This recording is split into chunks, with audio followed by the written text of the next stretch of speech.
ప్రభువును రక్షకుడునైన యేసుక్రీస్తు నామములో అందరికీ శుభములు, దీవెనలు కలుగునుగాక. పరిశుద్ధ గ్రంథమైన బైబిల్లో ఆదికాండం 49వ అధ్యాయం 22వ వాక్యంలో రాయబడిన ఓ చక్కని మాట. యేసేపు ఫలించడి కొమ్మ, ఊట యొద్ద ఫలించడి కొమ్మ, అతని రెమ్మలు గోడల మీదికి ఎక్కి వ్యాపించును. వ్రాయబడిన ఈ చక్కని మాట యేసేపు గురించి.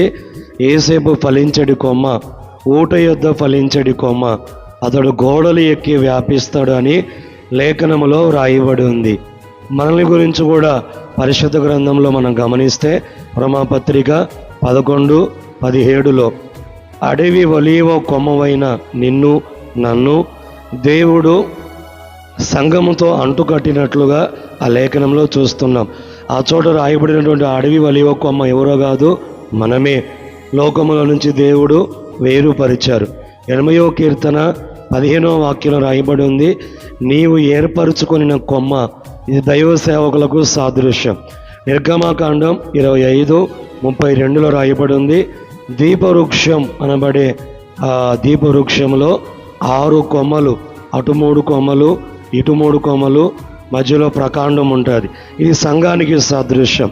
ఈరోజున వాక్యం వింటున్న నీవు నేను మనమందరం అడవి ఒలీవ కొమ్మ లాంటి వాళ్ళం, సేవకులు ఏర్పరచబడిన కొమ్మ లాంటి వాళ్ళు.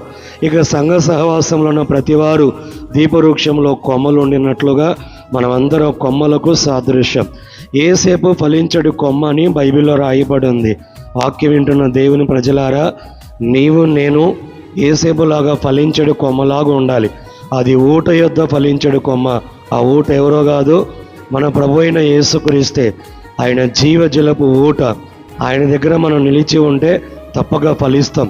మన ఫలింపు ఎంతగా కనబడుతుందంటే, మనకి ఎన్ని గోడలు అడ్డొచ్చినా గోడలు ఎక్కి వ్యాపించదుముగాక.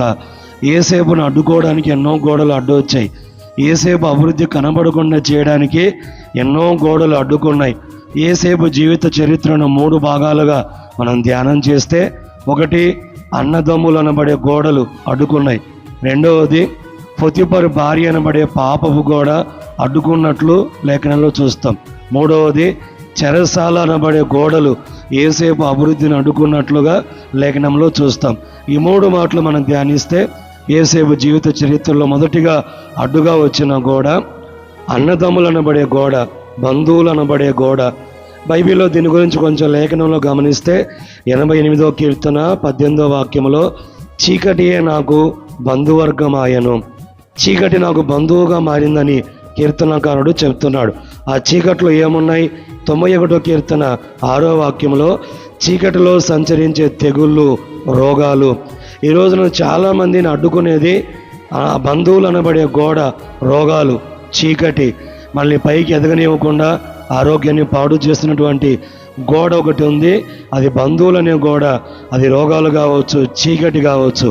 యేసేపు గోడ ఎక్కి వ్యాపించినట్లుగా యేసు నామములో వ్యాపించుదుముగాక. రెండవది గమనిస్తే, పొతిఫరు భార్య అనబడే గోడ, పాపపు గోడ యేసేపుకు అడ్డు వచ్చింది. ఈ పొతిఫరు భార్య అంటే పాపానికి సాదృశ్యం.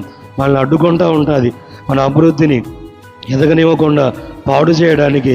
మన జీవితంలో కూడా యెషయా గ్రంథం 59:1-2 వాక్య భాగాల్లో ఉంది, దేవునికి మీకు మీ పాపాలు అడ్డుగోడగా నిలిచాయి.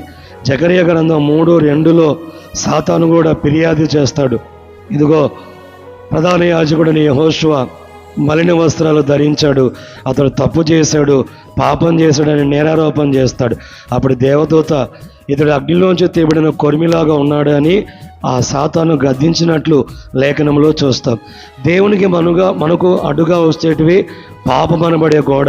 యేసేపుకు అడ్డు వచ్చింది, పవిత్రంగా బ్రతికాడు, పాపములో పడిపోలా, ఆ గోడలు ఎక్కి వ్యాపించాడు.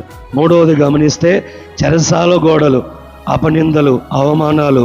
ఈ గోడలు చివరిగా యేసేపును అడ్డుకోవాలని మూడవదిగా ప్రయత్నం చేశాయి. యేసేపు నిర్దోషి కాబట్టి ఆ చెరసాల్లో దేవుని స్తుతించాడు, ప్రార్థన చేశాడు. చెరసాల్లో నుంచి దేవుడు పైకి లేపి ఐగుప్తు దేశానికే తలమానికగా నిలబెట్టాడు. అపోస్తుల గురించి కూడా బైబిల్లో గమనిస్తే, పౌలు శీల 16వ అధ్యాయం అపోస్తుల కార్యములు 26వ వాక్యంలో చెరసాల్లో వేసినప్పుడు పాటలు పాడి ప్రార్థన చేయగా చెరసాల పునాదులు అదిరై చెరసాలలోంచి దేవుడు బయటికి తీసుకొని వచ్చారు. మనం కూడా మనల్ని అడ్డుకుంటున్న గోడలు, అపనిందలు, అవమానాలు ఎక్కి వ్యాపించుదుముగాక. యేసేపు జీవితంలో ఈ 3 గోడలు, ఒకటి బంధువులు అనబడే అన్నదమ్ముల గోడ, రెండవది పొతిపొరు భార్య అనబడే పాపపు గోడ, మూడవది బందీ గృహం, అవమానాలు, ఇక ఎన్నెన్నో నిందలు, అపనిందలు మన మీద వేయబడుతున్నప్పుడు అడ్డుగోడలుగా ఉన్నప్పుడు దేవుని ద్వారా వాటన్నిటిని మనం గోడలు ఎక్కి వ్యాపించుదుముగాక. మన అభివృద్ధి అందరి కళ్ళకు తేటగా కనబడునుగాక. ఆమేన్, ఆమేన్. ఈ వాక్యం ద్వారా మీ కుటుంబములను దేవుడు దీవించునుగాక. ఆమేన్.